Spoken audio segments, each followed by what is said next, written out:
The moment the envelope touched the table, I knew something was wrong. Not just wrong calculated. My husband, Daniel Hayes, didn't look at me when he slid it across the polished mahogany surface. His eyes stayed fixed on his wine glass, swirling the deep red liquid like he was rehearsing something in his head. "Open it," he said calmly. No warmth, no hesitation, just a command. Around us, the restaurant buzzed with quiet luxuries, soft jazz humming in the background. Crystal glasses clinking, low conversations blending into a comfortable hum. Candlelight flickered between us, casting shadows that made his face look colder than I remembered. I forced a small smile. "Daniel, what is this? Some kind of joke?" He finally looked up, and that's when I saw it. Detachment. The kind you see in strangers, not in the man you built a life with. "Just open it, Olivia." My fingers tightened around the envelope. For a second, I considered not opening it at all. But something in his expression told me this wasn't optional. Whatever was inside, he wanted me to see it. Slowly, I slid my finger under the seal and pulled the papers out. The word hit me like a slap. Divorce. I blinked, certain I had read it wrong, but the letters didn't change. They just sat there, bold and final, like they had been waiting for this exact moment. "You're divorcing me?" My voice came out softer than I intended. Daniel leaned back in his chair, finally meeting my eyes with a strange sense of relief. "It's already done, Olivia. I just need your signature." Done, like our marriage was a business deal he had already closed. A waiter passed by, setting down a plate of perfectly seared steak in front of him, completely unaware that my world had just cracked open at table 14. "Why?" I asked, my hands trembling despite my effort to stay composed. "We were fine." "Just this morning we weren't fine," he cut in sharply. "You just didn't notice." That stung more than the papers. I stared at him, searching for something: guilt, regret, anything human. But all I found was impatience. "There's someone else, isn't there?" I whispered. He didn't deny it. Instead, a faint smirk touched his lips, like he had been waiting for me to catch up. "Yes, one word: clean, brutal." The restaurant suddenly felt too small, the air too thin. "Her name is Vanessa," he continued, almost casually. "She understands me in a way you never did." Vanessa. Of course she had a name. Of course she existed. "You thought," I said slowly, "that the best place to tell me this was here? In public?" Daniel shrugged. "It's efficient. No scenes." "No scenes." I almost laughed. After everything, years of loyalty, sacrifice, building him up when he had nothing, he wanted efficiency. My grip on the papers tightened. "You planned this," I said, my voice steadier now. "Of course I did," he replied. "I plan everything." That's when I noticed something else. The table he chose, the timing, the way the staff moved around us, perfectly synchronized, almost like they had been briefed. A slow realization began to form in my mind. This wasn't just dinner. This was a setup. I placed the papers back on the table carefully, smoothing them out as if they were nothing more than a menu. Then I looked up at him, and for the first time since he sat down, I smiled. Not the polite, confused smile from earlier. This one was different. Calm, controlled, dangerous. "Daniel," I said softly, leaning forward just enough for only him to hear, "you really should have done your research before choosing this restaurant." His brow furrowed slightly. "What are you talking about?" I held his gaze, letting the silence stretch just long enough to make him uncomfortable. Then I said the words that would change everything. "You just served divorce papers to the owner." For a moment, Daniel didn't react, just stared at me, searching my face, like he was trying to find the punchline. Then he laughed. Not a nervous laugh. A dismissive one. "Very funny, Olivia," he said, leaning back in his chair again. "Now, can we stop playing games and sign the papers?" I didn't move, didn't blink. The smile on my face didn't fade. His laughter slowed, then stopped completely. "You're serious?" he asked. I tilted my head slightly. "Do I look like I'm joking?" Daniel's fingers tapped once against the table, a habit he had whenever something slipped out of his control. "I've been coming here for years," he said. "I know the owner. His name is Marcus." I finished for him. He nodded quickly, relieved. "Yes, exactly." I let out a soft breath, almost like I was disappointed. Former owner, I corrected. That word hit him harder than the divorce papers hit me. Former. Daniel's jaw tightened. That's not possible. Marcus built this place from the ground up. And then, I said calmly, he sold it. Silence. The soft jazz music in the background suddenly felt louder, the clinking glasses sharper. Daniel leaned forward this time, studying me closely. To who? I didn't answer right away. Instead, I reached for the wine glass in front of me, taking a slow, controlled sip, letting the moment stretch, letting him feel it, the uncertainty, the crack in his perfect plan. When I placed the glass back down, I met his eyes again. To me, the words landed softly, but the impact was anything but. Daniel blinked. Once. Twice. Like his brain was rejecting what it just heard. That's ridiculous, he said quickly. You don't even work in this industry. I don't have to work in it to own it, I replied. He shook his head, leaning back again, but this time there was no confidence in the movement, just tension. You're lying. I smiled again, smaller this time, sharper am I. Before he could respond, I lifted my hand slightly. It wasn't a dramatic gesture, barely noticeable to anyone else in the restaurant, but it was enough. Within seconds, the head waiter James approached our table. Daniel didn't notice him at first. He was too busy watching me, waiting for me to break. Good evening, Ms. Carter, James said respectfully, giving a slight nod. Ms. Carter, not Mrs. Hayes, not Olivia. Ms. Carter. Daniel's head snapped toward him. Confusion flashed across his face. Is everything to your satisfaction tonight? James continued, his tone professional, but his posture slightly more attentive than usual. I gave a small, approving nod. Everything is perfect, James. Thank you. Of course, he said. Then he glanced briefly at Daniel. If you need anything else, please let me know. And he stepped away, just like that. Simple, clean, but the damage was already done. Daniel turned back to me slowly. What was that? He asked. I folded my hands neatly on the table. What I said was respect. His expression darkened. Don't do this, Olivia. Do what? I asked innocently. This act. I leaned forward slightly again, my voice lowering. You picked this place because you thought it gave you control, I said. Public setting, neutral ground, no drama. His silence confirmed it. You thought I'd be too embarrassed to react, I continued, that I'd quietly sign the papers, and you could walk away clean. That is what's going to happen, he snapped. I raised an eyebrow. Is it for the first time that night? Daniel looked unsure. Not angry, not confident. Unsure. His eyes flicked around the restaurant, taking in the staff, the layout, the subtle details he had never paid attention to before, the way the manager stood near the entrance, the way James kept a quiet eye on our table, the way everything seemed aligned, controlled, not by him, by me. You're bluffing, he said, but his voice lacked conviction now. I didn't respond.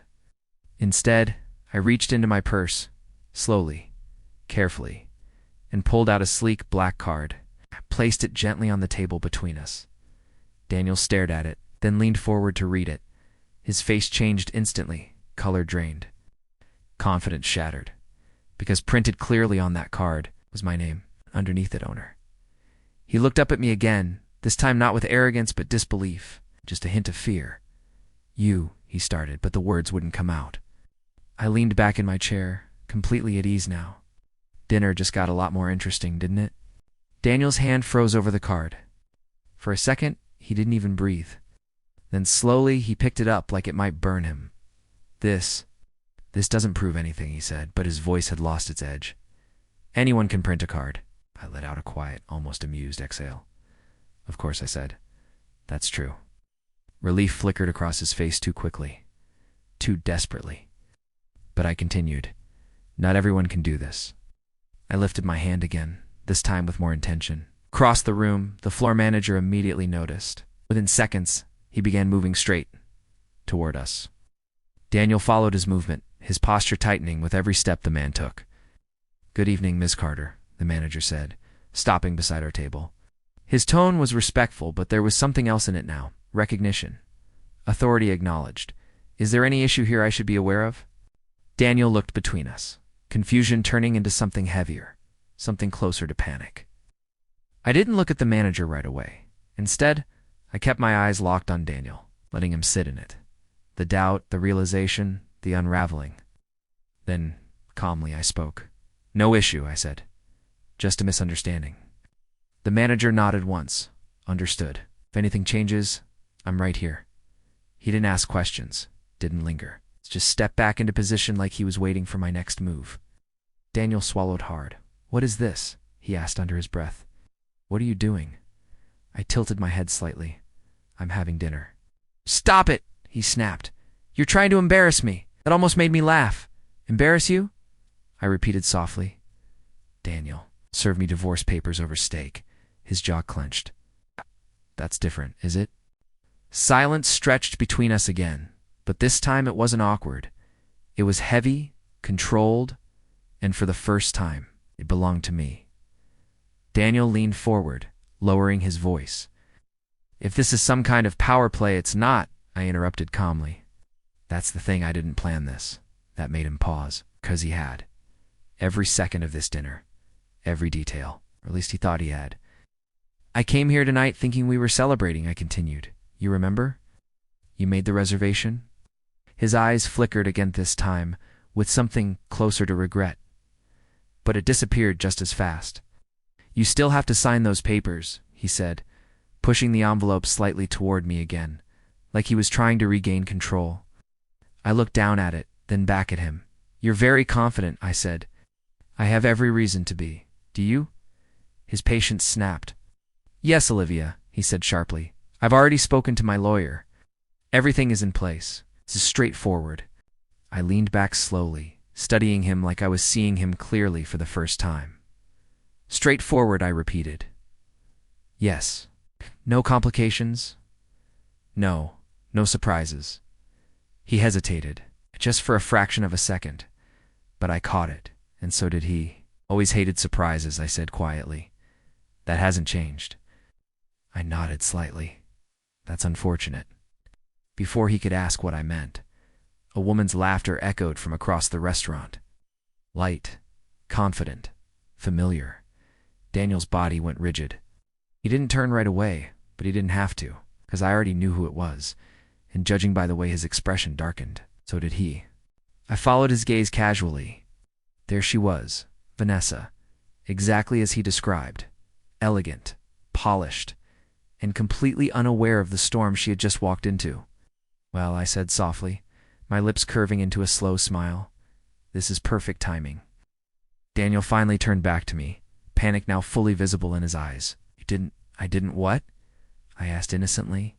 Invite her here? I raised an eyebrow. Why would I need to? Breathing grew uneven because deep down, he already knew the answer. He had invited her. He had planned this entire night. He just didn't expect the roles to reverse. And now, his two worlds were about to collide, right in front of me. I picked up my glass again, taking another calm sip as Vanessa began walking toward our table, unaware, unprepared, and walking straight into a reality neither of them saw coming.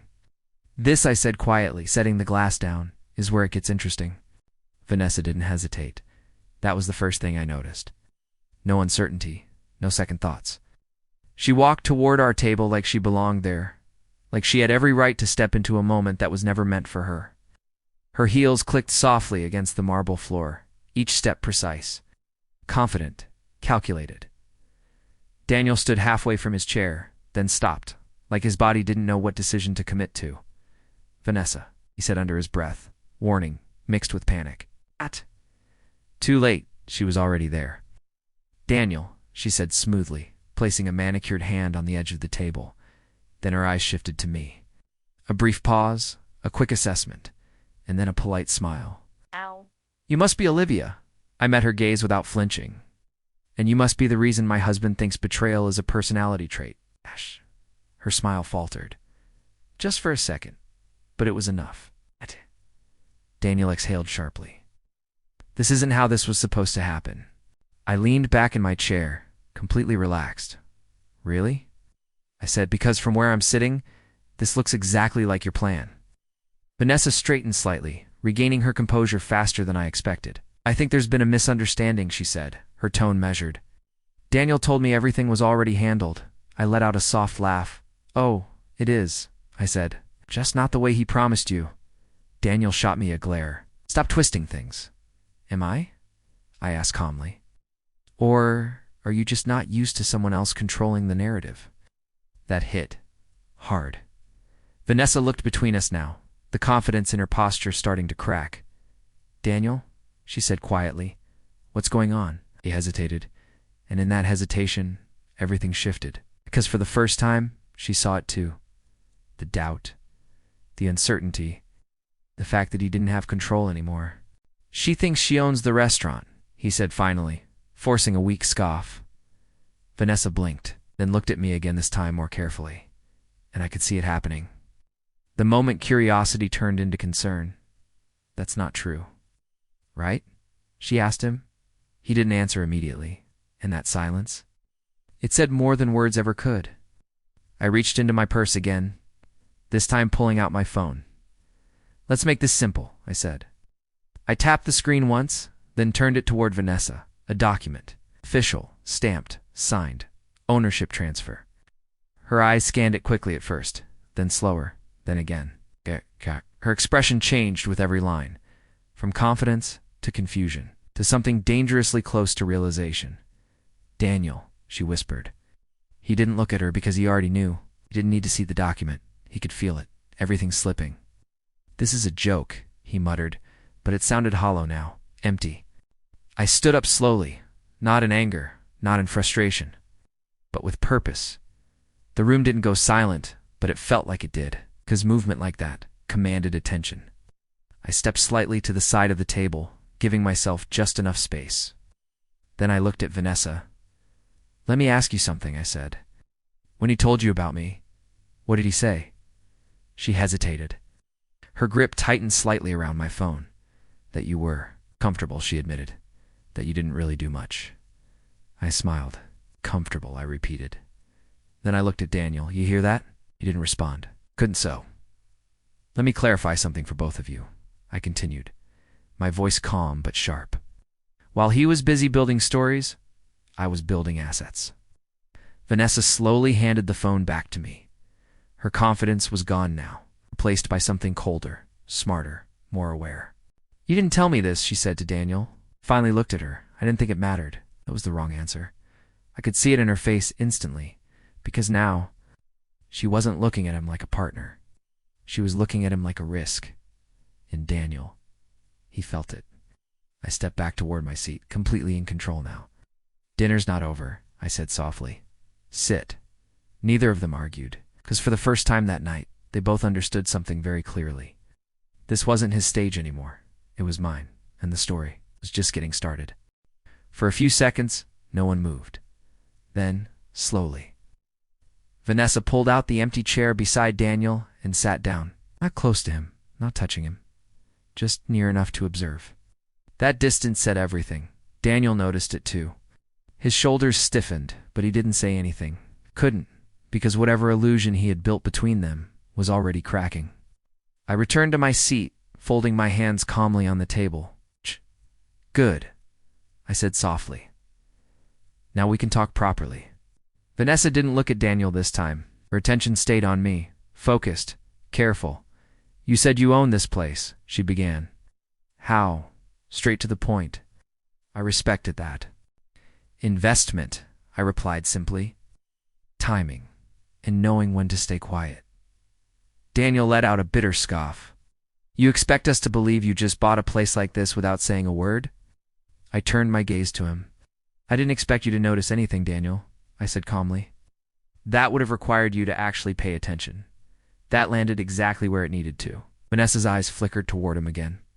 Another small shift, another fracture. Never told me she was involved in business, Vanessa said, her tone colder now. Daniel rubbed his jaw, frustrated. Because she wasn't, I was. I cut in, my voice still calm. You just weren't looking. Silence. Heavy, uncomfortable.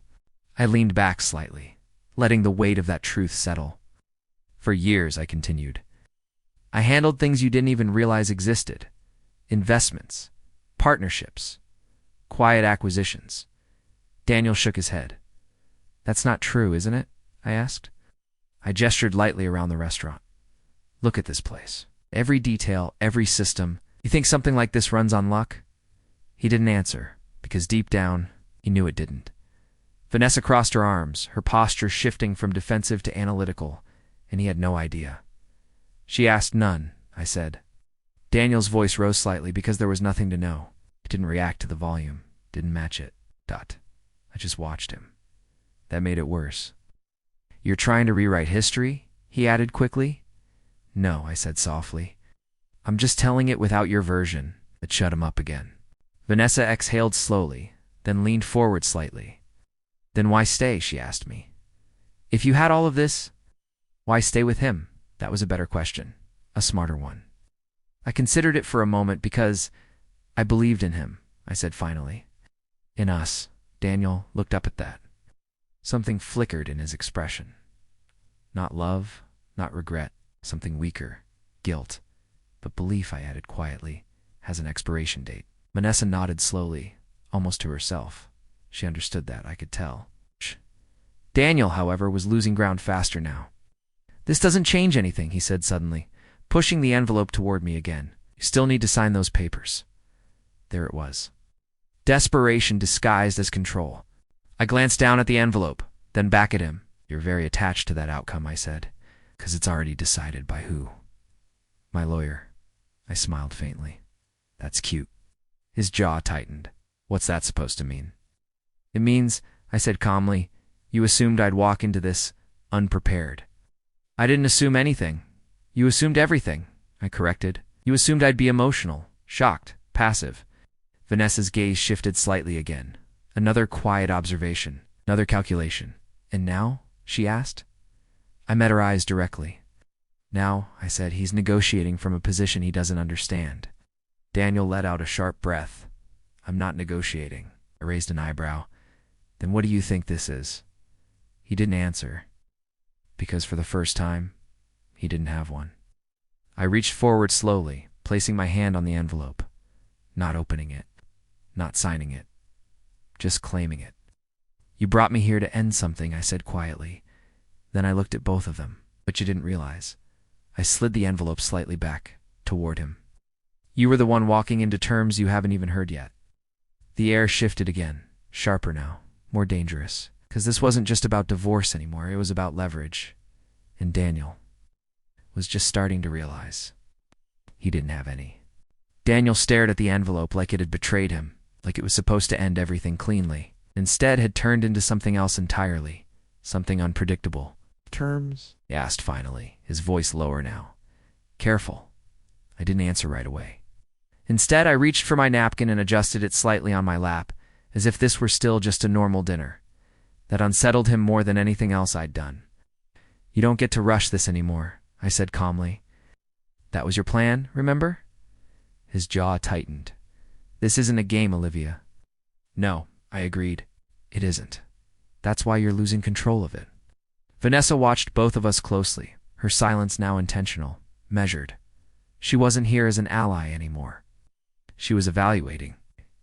And Daniel could feel it. You said you already spoke to your lawyer, I continued. Everything was in place. It is, he said quickly. Good, I replied. Then you'll understand how this works.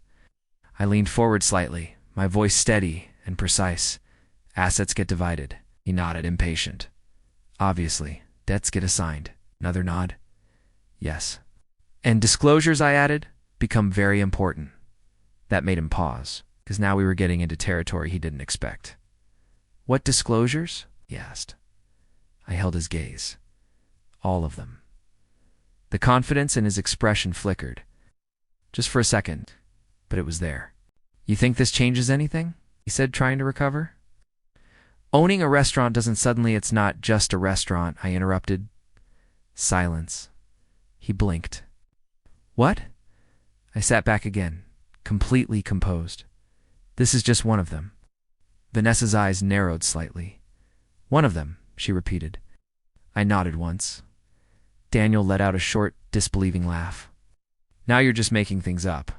I didn't respond, didn't argue. Instead, I reached for my phone again, tapped it, turned it toward him. A list, clean, organized, properties, investments, equity shares, multiple locations, multiple industries. His eyes scanned it quickly at first, like he was trying to dismiss it, then slower. Then again, and this time, he didn't laugh, because the numbers didn't leave room for doubt. "This isn't," he started, but his voice trailed off. Vanessa leaned slightly closer, glancing at the screen. Her reaction was quieter, but sharper. She didn't need to speak. Her silence said enough. "You hid this," Daniel said finally, his voice tight. I tilted my head. "Did I?" I asked. "Or did you just never ask?" "That's not the same thing, is when you assume you already know everything." That hit harder than anything else, because it wasn't just about money. It was about perception, control, ego. Vanessa leaned back slowly now, creating even more space between her and Daniel. Physical distance, emotional distance, strategic distance. "You told me she depended on you," she said quietly. Daniel didn't look at her, didn't respond, because he couldn't, because that version of me didn't exist anymore, if it ever did. "I never depended on you," I said calmly. "I chose you." That landed heavy, final. "And now?" Vanessa asked. I met her gaze. "Now I choose differently." Daniel pushed his chair back slightly, frustration starting to crack through again. "This is ridiculous," he said. "None of this changes the fact that we're getting divorced." "I agree," I said. That stopped him. He frowned. "You agree?" "Yes," I replied. "We are getting divorced." For a moment he looked relieved, like he had finally regained something, a foothold, a direction. But then I continued, "Just not the way you planned." And there it was again, that shift, that drop, that realization that every time he thought he was back in control, he wasn't. "You don't get to rewrite the terms," he said. I smiled faintly. "I don't have to rewrite them," I said. "I just have to enforce the ones you didn't think about."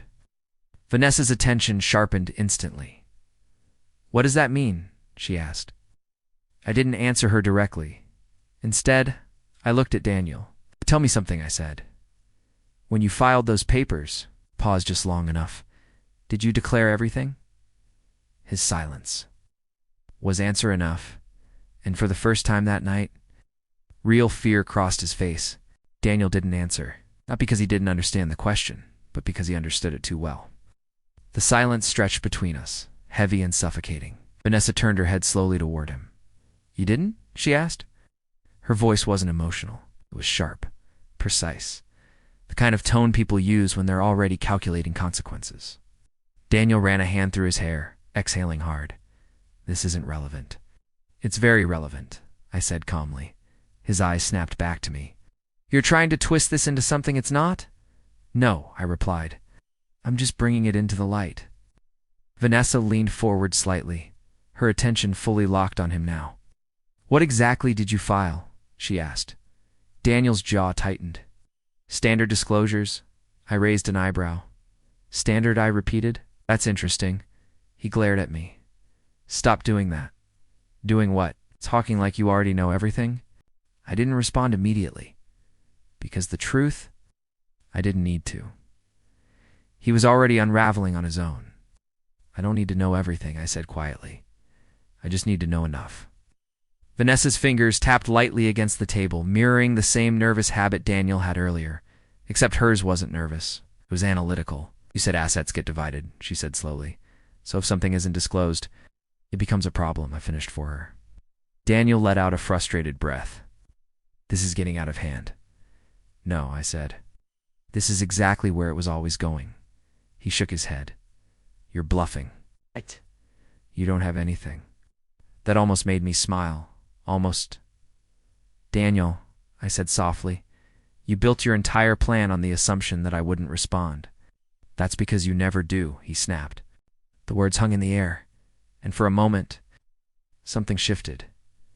Because that part was true, or at least it used to be. I leaned forward slightly, my voice quieter now. "You're right," I said. "I didn't." That caught him off guard. Vanessa, too. "I didn't question you," I continued.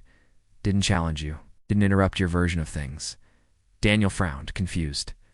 "What are you—" "I let you believe you were in control," I finished. Silence, not tense this time, just clear. Because now it wasn't about proving anything, it was about understanding it. You think this is some kind of revenge? He asked. I considered that for a moment, then shook my head slightly. No, I said. If it were revenge, this would look very different. That answer unsettled him more than anything else, 'cause revenge, he could understand this. He couldn't. Vanessa leaned back again, her posture now completely detached from him. So what is it then? She asked. I met her eyes, its clarity. She held my gaze for a second longer, then nodded slowly. She got it. Daniel didn't, and that gap was widening by the second. You're making this complicated on purpose, he said, his voice rising again. I'm making it accurate, I corrected. He pushed his chair back further this time, the legs scraping softly against the floor. I'm not doing this, he said. I didn't move, didn't react. I just watched him. That made him hesitate, 'cause walking away now wouldn't fix anything, would just confirm what he was starting to realize. You don't get to walk out of this clean, I said calmly. I already have. No, I replied. I thought you had. Vanessa's gaze flicked between us one last time. Then she spoke quiet but firm. You should sit down. Daniel looked at her. Really looked at her, and in that moment, he saw it. The shift. The distance. The fact that she wasn't standing beside him anymore. She was standing apart, evaluating, choosing, just like I had. His shoulders dropped slightly, not in defeat, but in realization. Slowly, he sat back down. And for the first time that night, he didn't speak, didn't argue, didn't push. He just waited. Because now, he understood something he hadn't before. This wasn't about stopping what was coming. It was about finding out. How much worse it could get. I folded my hands again, calm as ever. Good, I said softly. Then I leaned forward slightly. Now, let's talk about what happens next.